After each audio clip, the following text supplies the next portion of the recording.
Thanks for joining us, Ross. You've kindly agreed to take a few moments out of your day to talk about your experience working with me in the Untapped Performance Project. And we're going to get into your story about how it's been almost 300 days since your last drop of alcohol, and all the positive ways and impacted your life in a second. But first up, can you share a little bit about yourself, who you are, and kind of what you do for those watching? Yeah, well, there was a bit of tale of two story when I started this. I think I was living in London, Yeah. working, traveling in London. Family's based down there, two young boys, married, and halfway through, I moved up to Scotland. So I'm now based in Edinburgh, and now I am officially a Willie, as they know them, as work in London, live in Edinburgh. So I'm down in London, every week, Tuesdays to Thursdays. Um, and I work in sort of wealth management finance, partner within a firm in London. And I have been doing that for 16 years. And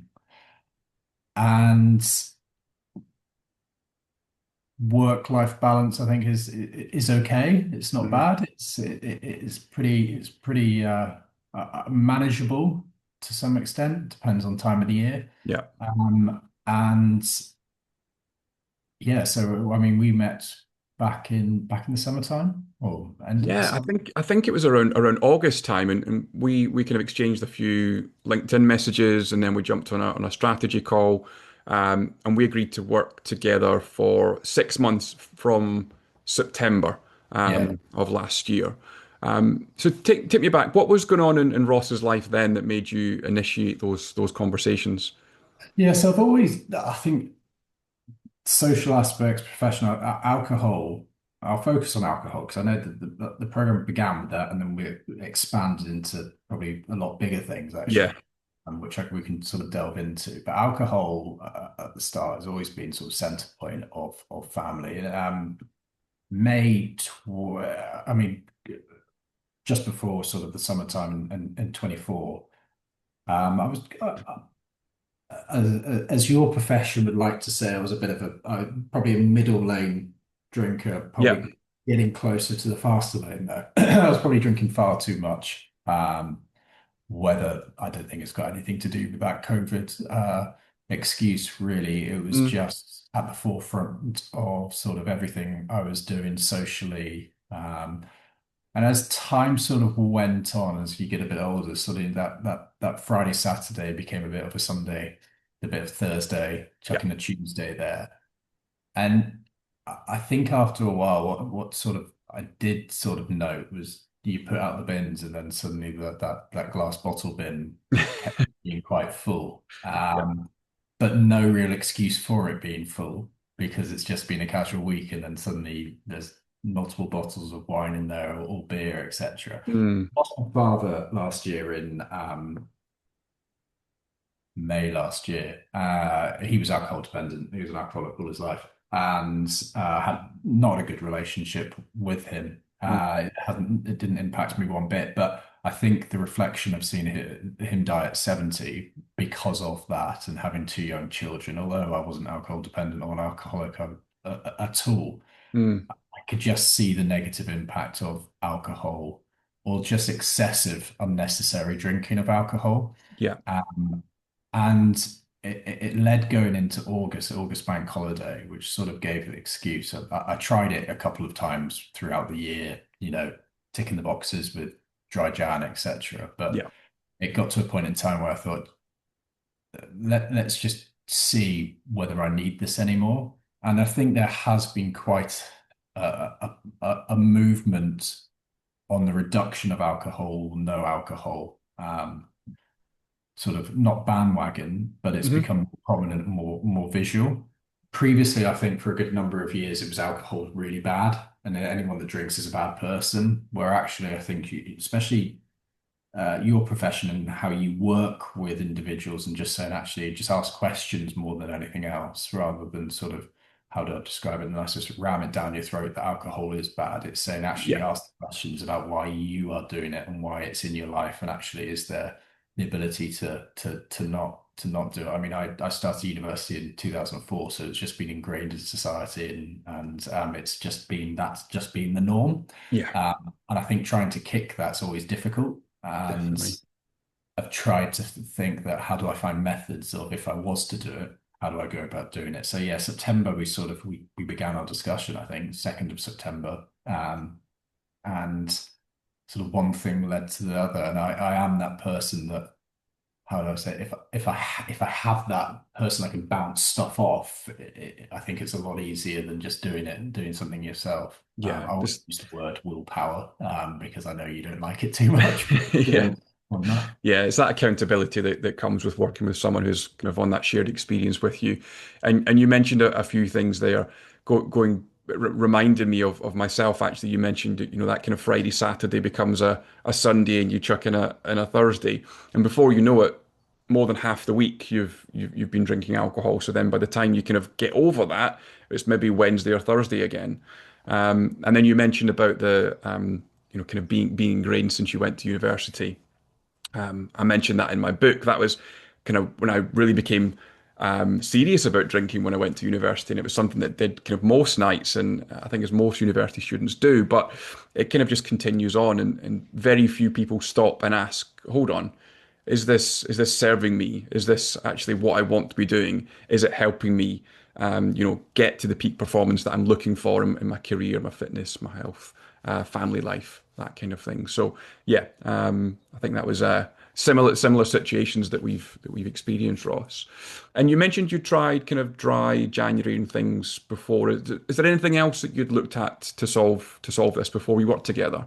Not necessarily in terms of the alcohol side. Of course, you tried to offset it. Can I manage in a way that you use a professional trainer? Because that does bring about accountability. So if you have sessions at 6:30 on a Friday morning or Yeah. Monday, you'd hope that the night before you didn't drink. But all I'd find is that I'd end up paying for classes and then you'd not really be engaged or not really want to go. And then if you just step back and look, what's the issue? The issue isn't necessarily getting up and going for a personal training session or going to the gym yourself or going for a run. It was more to do with actually that alcohol, that extra drink, that sort of, right, I'm going to bed at 11:30 rather than potentially 10. So that's what I was often finding was the knock-on effect of that. But apart from that, I had sporadic sort of stop periods. Hmm. It'd always be an excuse, someone's birthday, anything. Yeah. There'd always be that excuse. So being able to stop was extremely challenging. Hmm.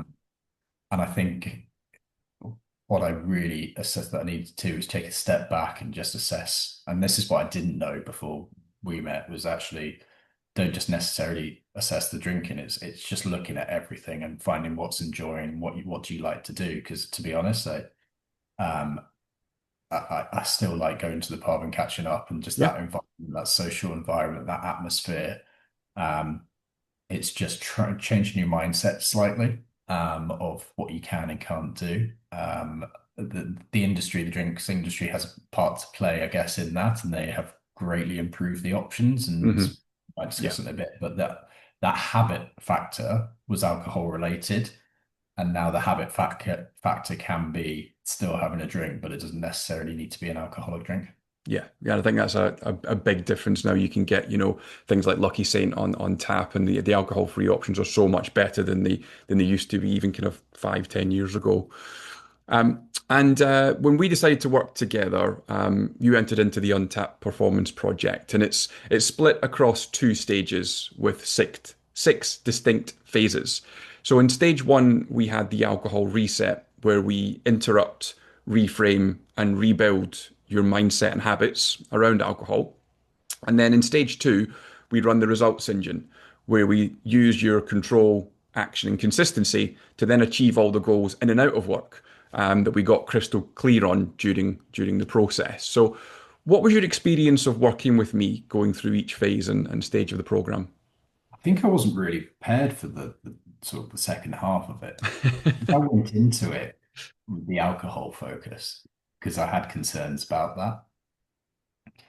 But to just sort of look at one thing, and I should know this in the work I do, just focusing solely on one thing and not looking at the bigger picture just doesn't make sense one bit. Yeah. Because there were so many other combinations that I sort of needed to improve or balance out. And the alcohol bit was sort of the entry point. Here we go. Right. This is probably the biggest elephant in the room that we need to just address slightly.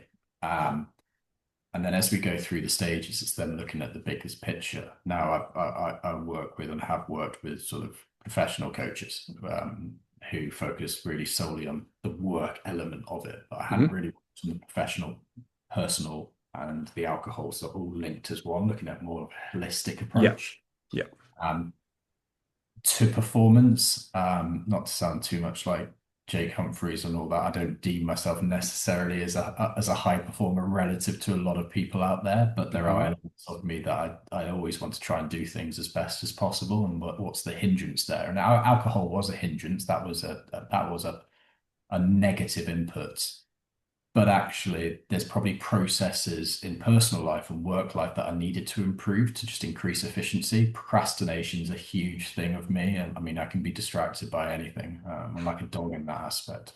um, but trying to lay out at the same time, I need to have structure. um, but I think what I was putting in place were building blocks that just weren't really structured. They might look structured, but actually the output was just not appealing or was not actually achieving the results that I wanted to achieve. So going through, starting addressing the elephant in the room, getting the alcohol sort of nailed down, and coming up with strategies and options and approaches that meant that I didn't necessarily want to drink. I didn't want to have a drink because I didn't really want to. That was a good starting point, but it was Yeah. then how does this link into other parts of the professional life and personal life? Um, and by removing that or adapting that led to better performance here. But then it's you need to put in a plan for those other two parts and focusing on really what's important to you. Um, and putting in sort of just the little things, sort of the little bit of incremental improvements, then just the way my mind worked, everything just suddenly started to click. So going in thinking it was a sort of I need to stop alcohol to actually the new processes that I have in place with all the different stages have just resulted in such big changes in my life, both at home but both at work. So I can't speak highly enough of it. Um, but it's one of those ones whereby you can't necessarily the value that you see at outset is the alcohol part, Yeah. but then when you weigh that down, you go, so anyhow, I can do this. This is Yeah. reasonable. Do I need to pay? Because most of the time is that look, there's a cost part, but what value am I getting from that cost? Yes. 100%. You only experience that when it's finished, and that's hence why we're on this call now. Is really to try and promote. Here we go. I've done it. This is the reason why I recommend other people sort of invest into themselves Yeah. and that part of it. And that's where I see the greatest value now is looking back and all those changes, but all those new structures that I've got in place, I'm now using. And I hope, because you don't yet know that in the next sort of 3 months, 12 months, 24 months, that they pan out the way I want them to do. Yep. It might not, but you've got to put yourself in that position to sort of say that I gave everything that I possibly can do. Um, and as a result, it didn't work. That's just life. Get on with it. But actually, it did work. Um, and oh yeah, it was because I did this. Yeah, I did that. Yeah. We often speak about the mechanism to access that next level of performance is removing or certainly cutting back on the alcohol consumption. And like you say, that then opens up a whole myriad of, okay, well, actually, how can I then tweak this and this and this to perform better in every other aspect of life? And that's why I've structured the Untapped Performance Project in two stages as well, right? Because I think once we get complete control of why and when you drink alcohol, if at all, then the rest becomes a little bit easier because that mental real estate is much less. And you can then focus on the frameworks, the tools, the exercises to help you beat procrastination or to make sure you're going to the gym regularly. So that's why it's kind of structured in that way. But like you say, it's only when you go through that process that you realize potentially the full value of looking at it that way. And we mentioned kind of some frameworks and tools and exercises. Was there anything that I introduced to you that kind of shifted the mindset in quite a large way? And what was that shift? It was moving away first and foremost from that willpower aspect. I have absolutely no willpower. And if I was then going to say, actually, what I need to do is rely on that thing that doesn't really exist to Yeah. try and going forward, just this doesn't work. So the mindset was changing away from relying on willpower and actually looking at what first and foremost, why are you doing this, but what's the bigger picture? And I think experience plays a part. So it's that idea in September, which was sort of the first month. I remember we debated, should I start in October or September? I think in September Yes. I had a number of sort of weekends away and stuff like that. And I thought, God, I can't miss out on all this alcohol because it's going to ruin how I feel. But actually, it was sort of conversations that I had with my wife about how I was more engaging, but then also just waking up on a Sunday and feeling so much better. And that sort of, how does that feeling compare to how you would have felt if you had alcohol? Hmm. And after a while, you start to say, actually, it massively outweighs it. And then it's that sort of why aspect of why actually aren't you drinking? What's the reason for it? And it is looking at the bigger picture. It's just then assessing, look, what have I done? Jotting down things of what I've done, what the pros and cons of everything that I have done by not drinking over this 3 months, 1 month, 3 month. Um, and I think that was just sort of the foundation point was just reassessing that willpower element. Yeah. Yeah. Because So if you're relying on willpower, there's some people that just naturally have it right, and yeah, there's a lot of people that just don't have Wi- don't. wi- willpower is an energy reserve, so it's strongest in the morning when we haven't exercised it at all yet. But as we kind of go through the day and we get things coming through in work and family things happening behind the scenes or finances, whatever it is, that eats away and eats away our willpower. So if we get to 8 p.m. and there's a bottle of beer or a glass of wine that we could have, we go, oh, you know what? I'm going to give in to that one. And that's the one that you do. So it's a finite resource. And if you're always focusing on willpower, you're going to be kind of onto a bit of a losing battle in the long term. What we need to do and what we did do was during the stage one, the interrupt, reframe, and rebuild, we actually reframed what alcohol was to you so that you hopefully now are in complete control of why and when you drink, if at all. So how does it feel to be in that position?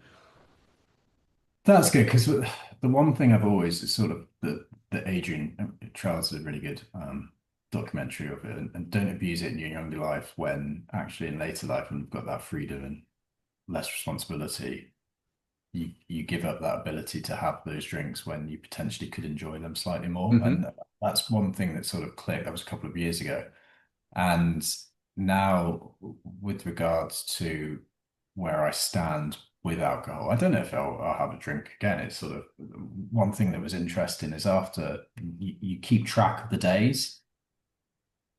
I have a rough estimation of how long it's been, but I stopped that tracker ages ago Yeah, because it sort of became a bit of competitiveness, and actually maybe I needed that at the start. yeah, I But agree. after a while, I started to think that actually, is this just becoming a hindrance? Because the problem is, if I ever do have a drink, it's going to be a huge negative impact because that number then goes down to zero and you're starting again. So I thought, first and foremost, I'll get rid of that. Hmm.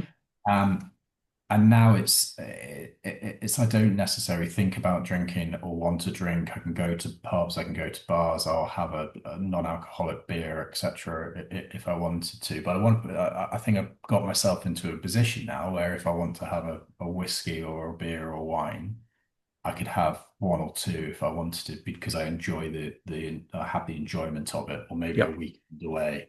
I haven't had to do a stag do not drinking, so that I know you have. I did my own one, right? Did you know? I've not had to do that, but I've also once maybe put myself in a position that if I go away and have a couple of nights having drinks, then I now have those mechanisms in place that can actually then switch off again and go back to right, what's important, what techniques do I need to adapt, Yeah. whereby it's not necessarily will, I guess it's not willpower, but I have created resistance to some extent to say, actually, this doesn't have a good impact in the longer term doing it. There's Yeah, no harm doing it occasionally. It's great yeah. for some And people. and that's it, right? Everyone's idea of what they want from it is different, and the idea of the program is to give you complete control of Yeah. why and when you drink, if at all. And And Paul, I can't speak highly enough of that control aspect because I think a lot of people, when they go into something like this, think you can't ever have a drink again. You yeah, can't. That is has never been the purpose. I think we focused on certain months going out not to have a drink, and then habits created, and I just didn't have a drink. But that control aspect and what we have in place from a foundational aspect is now is solid. So I believe just having that control back, some people naturally have it. There's a lot of people now in a different generation coming through that naturally probably have it because they just haven't had that exposure. But given I'm 39 in a couple of days, mm, I'm from that generation whereby that control aspect probably isn't there at all. yeah. And to rebuild that takes time. And I'm delighted that I think I now have that control back. Yeah, brilliant. So we've been able to reframe. You've got that control. What other changes have you noticed in yourself progressing through the program in terms of like measurable improvements, maybe in your health or fitness or work performance, kind of in and out of home? Well, weight was a natural one. Everyone knows that. Anyone that even after dry Jan, you go, I lost weight doing it. I Three don't think kilograms is the average weight loss for dry jam participants. that much. I think in this short period of time, I went from about 100. I had weight to lose, let's be honest. I went from about 100K um, to about 93 relatively easy just because of kicking alcohol, but also the rubbish Yeah, that gets associated with it. So it's the extra, the unnecessary food or the not getting up in the early in the morning and doing something. So that was that was just a byproduct of not drinking. yeah. So I knew that would happen. That was just a given. One thing that I have been um, what I've visibly seen change now, my wife would say a lot more, is just being more engaged, Hmm. switched on. My boys are 5 and 2, and they are knackering. They're really hard work Yeah, from a physical aspect. So being able to be more engaged there was really important to me. That was a really key part, especially with the relationship I had with my father. I thought that was a really something that I didn't want to go down that route. So that was always at the forefront of my mind. yeah, But of course. the engagement, the anxiety, not necessarily the anxiety, it's probably taking away the skepticism of everything. Hmm. Asked to do something on a Saturday night or Monday night. Oh no, you always look at the negatives. I don't now do that. I don't judge things. I take time. I contemplate whether I really want to do it or not. And then it's just the enthusiasm to do more things. Yeah, I'm not one of these people that's just like, you've got to live life to the fullest. I'm going to jump out of plane and stuff like that. I'm not, but I've been more, I have more enthusiasm about doing the little things. And I think that is probably a byproduct of not having alcohol, because of course, you taught me in some ways it's always going to have a negative impact regardless of what happens on your mind. So yeah. just alleviating that or removing it at the moment has just changed my mindset a bit. Yeah, definitely. The weight loss is a massive one for most people, right? And as you say, it's not just the empty calories that come from drinking alcohol. It's the knock-on choices that happen the next day. So the lack of movement, maybe grabbing some food that's not the healthiest. But that's always a big one. But then I think, yeah, you mentioned something really interesting there about the enthusiasm and kind of an energy, and I think that's really important because you do get the joy back in the kind of the more simple things in life, if that makes sense. Because when you've been drinking alcohol, it's been messing with your dopamine receptors. Those get dulled in the sense that the simple joys actually aren't as enjoyable when you still have that in your system. When that is gone, you can start to see the beauty in everyday life. Not that you're out smelling the roses and things like that, but just the simple things like family life, like you mentioned, and being present and engaged with your kids and having that energy is really important and a real kind of big win, I think, for you, as you've mentioned. And Yeah. how would you sum up what your life is like now compared to before we started working together? Um, Well, you don't, I guess in some ways you don't really know, because if I did continue, where would that path be right now? I'm Mm, not. So you can just go on what you want, and it's the view that what you read is people that have stopped alcohol, or I feel great, sleeps better, energy's better. And you see a lot of stuff on LinkedIn or Instagram. I'm not on it, so I'm just presuming it is on there. Is oh, you need sort of 7 to 9 hours sleep and everything, but no one ever sort of says this if you've got children, for example. So, has sleep got any better? Yeah, probably. I go to bed slightly earlier, but I'm still up at 6 every day, and my son's nearly 3, and he still doesn't sleep through at night, which is great. Um, and the energy aspects to having children, full-time job, both have full-time jobs, traveling, there is tiredness. But then if alcohol was incorporated into that, how much of a health effect would that have in maybe 5 years? Maybe burnout would be 10 years, 15 years, maybe earlier, mm. what And it, it's what it that potentially could quality be. of sleep as well, isn't it? Robbie spoke about, falling into that REM sleep that you can have when alcohol isn't present. So even though the duration might not be as optimal as these, sleep 7 to 9 hours, the time that you are sleeping is much more restorative. Yeah, I monitor that slightly, but I'm no sleep expert. I just go on what I assess on the day-to-day basis. And what the biggest thing I notice is just that get up and go aspect. I feel like I can do stuff. So it's you start to think about mindset, right? Fed the kids, right, let's go out and play. Yep. Rather than, oh, I'm knackered. And it's probably a knock-on effect. So even if it's a Wednesday, but if you're drinking on sort of Thursday, Friday, Saturday, Sunday, and then you go into Monday, by Wednesday, you still feel constantly tired. There's no, that you just never get out the cycle unless you have a sort of a longer break. But it gives you that, right, I need to do this. And that's sort of you get that happiness from when actually I'm doing this now. I really like doing what I'm doing. And afterwards you reflect on it and say, oh God, imagine if I didn't do that. So that's one thing I haven't really noticed, is that just get up and go Yep. a bit more, complete stuff, get up, do it. Even if it's mundane tasks, and you don't really see much enjoyment out of some of them, but they get done. And actually, before they wouldn't have got done, and then they compound, and then there's more negative impacts, more negative impacts. But take away the sleep, the health, anything like that. I think that's the biggest point I've noticed, is that there's a bit of purpose, or get up and go, and a bit of enthusiasm about doing even the tiniest of things. Yeah. And I refer to that as the benefit stack, right? Because you get the foundational better quality sleep, and then that builds on everything else. You start to feel a bit more energy, you have a bit more time. You find that you've got your purpose back, or you're able to look at that and understand what you want to do with your time. And then you start doing lots of things that you're always wanted to do, but didn't have the time, money, or energy for in the past. So it's this knock-on effect. And as you say, that just compounds over time. So, for those out there who might be watching this as part of their information gathering process before deciding to work with a coach on an issue like this, what would you say to those people?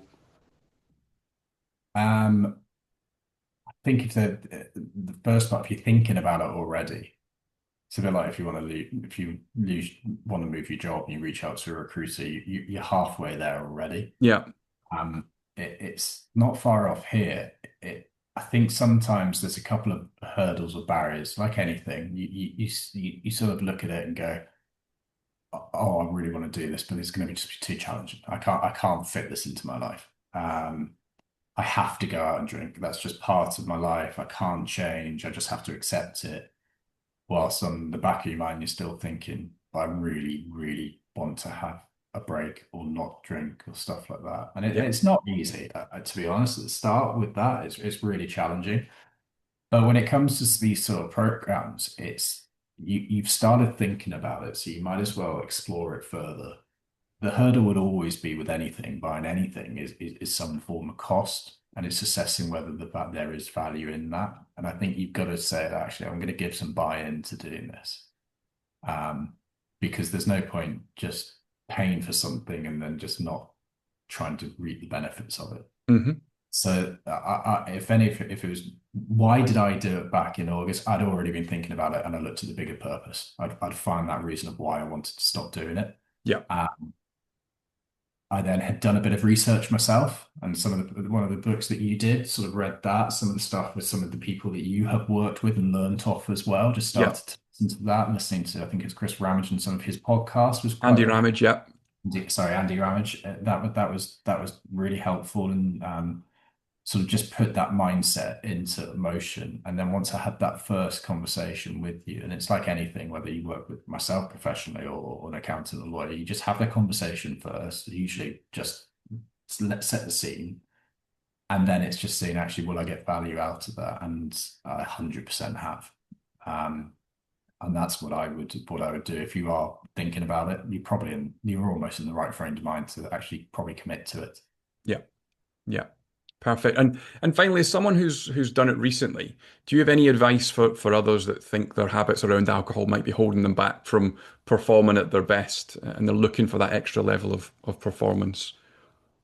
Yeah, if you're wanting to perform, I guess it's assessing whether you're there or whether you think you can go further. And if you think Mm, you can still go further, then you've still got the only thing, the one thing we don't have is being able to extend time. As you get a bit older, you realize that that time gets less and less, and your body gets less and less. And you don't want to sort of just wake up one day and say, "Oh, I wish I just did that when I was in my like sort of early mid late 30s, whenever." 40s. Um, if you want to sort of get to that next level, just think, how can I improve myself to potentially get to that next level? And if alcohol is a hindrance on you, because most people don't. I mean, people could do sort of this course and work on the performance side probably more than the alcohol side, because mm, there's 100% benefits of doing that themselves. But if they think alcohol is quite a hindrance on them, that's probably one of the reasons why might not achieve that next step. So you yeah. might not achieve it anyway. But it's just assessing, right, if I want to get to that level, let's just try and get rid of some of the stuff that might be holding me back a wee bit. Yeah. Um, and just give it the sort of go and consideration. Perfect. Well, thanks, Ross. I've really enjoyed working with you over the last kind of, well, it's been what, eight months or so now. Um, from my perspective, you've absolutely nailed what we were trying to achieve together, which was for you to get that complete control so you could access that next level of performance in and out of work. And I've no doubt that you'll be able to build on the momentum that you've created and hit the rest of your personal and professional goals in 25 and beyond. So thanks for joining me, and we will speak soon. Thanks, Paul. Appreciate your time. Cheers.